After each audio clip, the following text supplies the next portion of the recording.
Let's understand the first endocrine gland, that's hypothalamus. Hypothalamus के बारे में हमने पहले भी in the previous topic, if you just go back to page number 193, diencephalon के floor में, डायनसेफ्लॉन जो बना है उसका फ्लोर बना है हाइपोथैलेमस से. सो बेसिकली हाइपोथैलेमस ज़्यादा बड़ा नहीं है, बहुत छोटा है, 4 ग्राम का है, जो कि पूरी बॉडी को कंट्रोल करता है. ओके, सो जो हाइपोथैलेमस है उसका ओरिजिन कहाँ से हुआ? Ectodermal in origin.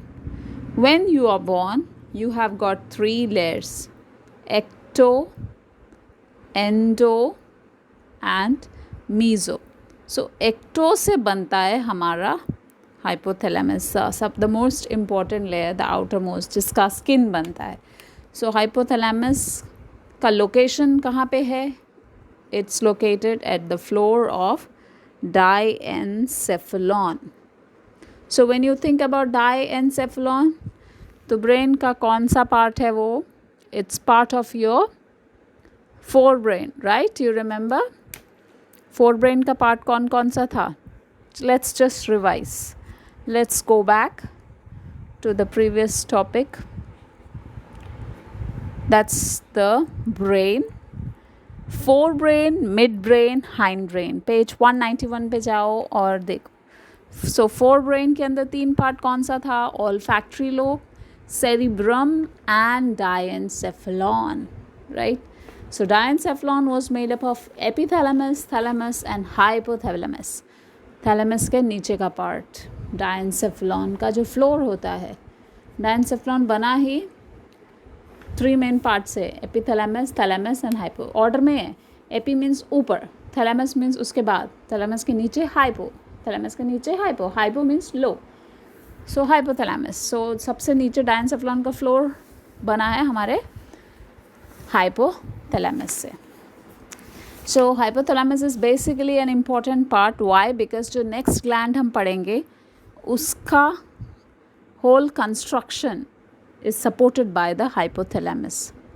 So what is the main function of this hypothalamus? Please underline. When I'm telling you different questions, I want you to write it down. Function of hypothalamus. Number 1, to maintain homeostasis. So सबसे पहला function है homeostasis. homeostasis का मतलब है like आपको ठंडी लग रही है क्योंकि बाहर क्लाइमेट कैसा है? ठंडा है. Not right now, but in the month of January, okay? So ठंडा है. So what exactly you're going to do? You're going to put on more clothes. You're going to add on more clothes to what you're wearing, right? To keep yourself warm. But suppose if somebody around you comes and gives you a hot cup of milk, your body will feel more relaxed. Garam garam lagega, right? So that heat will be used up. Who's going to do that? It's your hypothalamus that is going to maintain your body heat with the surrounding. आपको ठंड नहीं लगने देगा hypothalamus. Suppose there is no milk, there is no hot drink or maybe anything to drink also. How exactly do you think the body is going to control the temperature? Simply by shivering. बहुत ज़्यादा ठंडी, लेकिन महाराष्ट्र में ऐसा होता नहीं है. You go to Delhi, Rajasthan, there's a lot of chilled atmosphere. You know, you can say minus में जाता है टेम्परेचर. तो बिना स्वेटर के अगर आप बाहर गए तो आप your body will shiver. Shiver means काँपने लग जाएगा. तो फिर क्या होगा? Muscles are going to produce energy. So you get heat. So who's instructing? कौन बता रहा है बॉडी को कि ठंडी लग रही है तो शिवरिंग करो? मसल्स को शिवर करने के लिए कौन प्रोत्साहन कर रहा है? It's your hypothalamus. So the maintenance of homeostasis is done by, okay let's take another simple example. बहुत गर्मी हो रही है but your body needs to maintain a temperature. What will happen? You start sweating. Sweating के बाद आपने देखा होगा आपकी बॉडी को टच करके देखोगे, you find it's little cool, ठंडी होती है compared to the atmosphere outside, right? So maintenance हो रहा है यहाँ पे. The balancing between the outer environment and inner environment, that's done by the hypothalamus. You call that as homeostasis. Second important function, number 2, it controls the secretory activity of pituitary gland by releasing and inhibiting hormone. Releasing मतलब बनाना और रोकना. Inhibiting means banana and inhibiting means to stop. Hormones के भी different types होते हैं. Inhibiting बनाने का मतलब होता है जो हार्मोन बनेंगे उनको रोकना, उनका प्रोडक्शन रोकना. Inhibit stops. Okay, then third important function, they are forming, or we can say neurosecretory cells, neurohormones for controlling our body. So when you go to the next page, you find these hormones. सबसे पहले क्या है? एड्रेनोकॉर्टिकोट्रोफिन, मतलब adrenal gland. कहाँ पे था ये adrenal gland? चलो देखते हैं. हमारे इस डायग्राम में कहाँ पे बताया मैंने adrenal gland?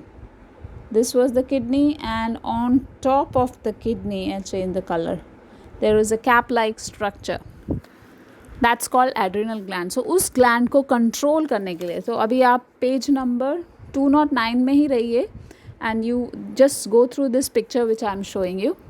Okay, so adrenal gland को control करने के लिए ACTH बनता है.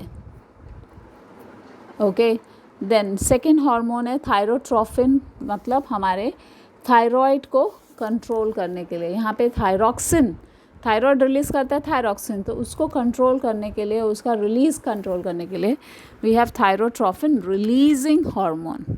देन गोनोडोट्रोफिन रिलीजिंग हार्मोन, मतलब हमारे gonads. In female it's ovary and male it's testis, you remember like that. Okay, then prolactin inhibiting hormone, that's releasing of prolactin, that is responsible for the responsibility of production of lactic, or we can say mammary glands, development of mammary gland. So prolactin inhibiting hormone, मतलब prolactin जिस time पे होना चाहिए उसी time it is released and it is inhibited. उसको रोकने का जो टाइम होता है तब inhibiting hormones बनते हैं through this hypothalamus. Then somatostatin. Somatostatin is for linear growth. Growth is like this always, linear, लंबाई में, right? So somatotrophin will be responsible for linear growth. Then gastrin releasing peptide and gastric inhibitory polypeptide. Gastrin releasing मतलब आप खाना खाते हो तो gastric juices should be produced, right? So releasing peptide will help in digestion, but खाना digest हो गया तो अभी बंद हो जाना चाहिए, नहीं तो खाना ख़त्म हो गया, पेट में खाना ही नहीं है तो फिर गैस्ट्रिन अब नहीं बनने चाहिए ना. तो उसको रोकने के लिए जो नेक्स्ट हार्मोन बनते हैं उसको हम बोलते हैं gastric inhibitory polypeptide. Okay, gastric inhibitory polypeptide. So these were the hormones produced by hypothalamus to control your entire system. So we have our next gland, endocrine gland, that's called as pituitary gland.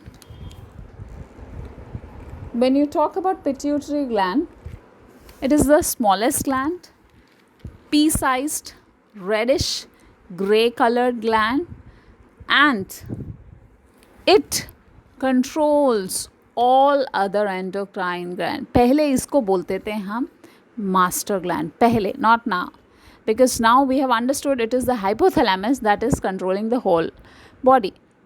शुरू में जैसे study हुई थी तो pituitary gland को बोला गया था master gland, but now pituitary is no more the master gland, hypothalamus. So basically hypothalamus बनाते हैं जितने भी हार्मोन्स टू प्रोड्यूस और control your entire body. Let's see this diagram before understanding these words. Infundibulum, anterior lobe, posterior lobe, it's more clear with this diagram. यहाँ पे ये जो structure है, this structure is part of hypothalamus. Hypothalamus से जो नेक आती है, this neck is the infundibulum, that's the neck that is holding the pituitary gland. Okay, pituitary gland has got two section. जो सामने का है उसको हम बोलते हैं एडिनो हाइपोफाइसिस, और जो पीछे का है उसको हम बोलेंगे न्यूरो हाइपोफाइसिस। मतलब जो सामने का है उसको हम बोलेंगे एंटीरियर पिट्यूटरी ग्लैंड, और जो पीछे है उसको हम बोलेंगे posterior pituitary gland. So this one is anterior and this one is posterior pituitary gland. So just remember, ये दोनों लोब दो अलग अलग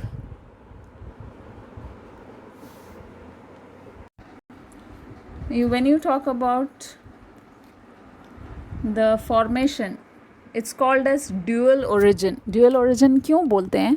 Let's read 2 lines before dual origin. Both the lobes, मतलब anterior and posterior, मतलब adenohypophysis and neurohypophysis, they are developed from different parts of the embryo.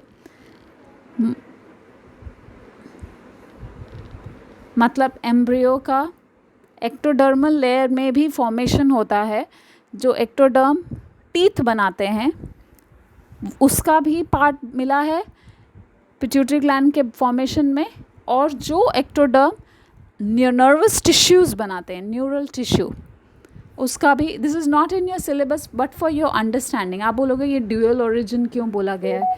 It's because 2 different things are coming together to form the pituitary. Generally अगर हम बोलेंगे stomach is formed by the mesodermal layer, right? So stomach का ही एक particular cell, we actually say mesodermal layer is responsible for the stomach. But when you talk about pituitary gland, you have oral, मतलब teeth बनने वाले ectoderm, वो भी plus जो nervous system को बनाते हैं वो ectoderm, दोनों मिलके बनाते हैं हमारे anterior and posterior pituitary gland. That's why we say pituitary gland is dual in origin. Okay, so the bony depression in which the pituitary gland is situated, you call it as sella turcica, जहाँ पे it is located. Then you have something very interesting. When you talk about the part adenohypophysis, it grows upward, whereas neurohypophysis, यहाँ पे दिखेगा आपको ये diagram में, it is growing upward adeno, लेकिन जो न्यूरो है वो it grows downward. That's how the growth is. So there can be an important question: which part is connected directly to hypothalamus? Here there is a question, okay? So the answer is neurohypophysis, जो कि thalamus के साथ directly attached है, hypothalamus के साथ directly attached है. और कौन सा पार्ट है जो हाइपोथैलेमस के साथ through a portal system it is attach? Hypophysial portal system मतलब ब्लड वेसल सिस्टम है. It is the anterior and intermediate lobe. Let's talk about what's anterior and intermediate. So please just read this para once again. Read this paragraph once again. Neurohypophysis का मतलब है जो posterior pituitary gland है. It is connected by hypothalamus with the help of axon fiber directly. Okay, ये diagram में आपको दिखेगा. ये axon fiber है, इसके साथ डायरेक्टली अटैच्ड है. Okay, but anterior pituitary gland is not directly attach, it is attach through this system. यानी can you see this system here, जो ब्लू और पिंक कलर का यहाँ पे एक्सप्लेनेशन दे रखा है, it's called hypophysial portal vein. तो इसके थ्रू अटैच्ड है हमारा एंटीरियर लोब, मतलब ये ऊपर का आगे वाला लोब, ठीक है. लेकिन जो पोस्टीरियर है न्यूरोहाइपोफाइसिस, ये अटैच कैसे है? Directly through this axon. Neuron का जो हमारा पार्ट था एक्सन फाइबर, उसके थ्रू अटैच्ड है. So there can be a question: adenohypophysis as attached to hypothalamus through hypophyseal portal system. Let's talk about the another layer is in this diagram you can understand, ये जो बीच का जो layer है बहुत अच्छी तरह नहीं है because it is not well developed, it is reduced. You call that as pars intermedia. That is not too functional, but still it is responsible for forming melanocyte stimulating hormone. What do they form? Melanocyte stimulating hormone. So जैसे कि आप धूप में जाते हो तो आपका skin pigmentation हो जाता है, टैन हो जाता है, मेलेनिन बनता है, right? It is basically formed to protect your skin from harm from the sun rays. So this pars intermedia is forming melanocyte stimulating hormone ताकि आपकी skin tan हो जाए, pigmentation आ जाए, ताकि you can be protected from harmful ultraviolet rays. Okay.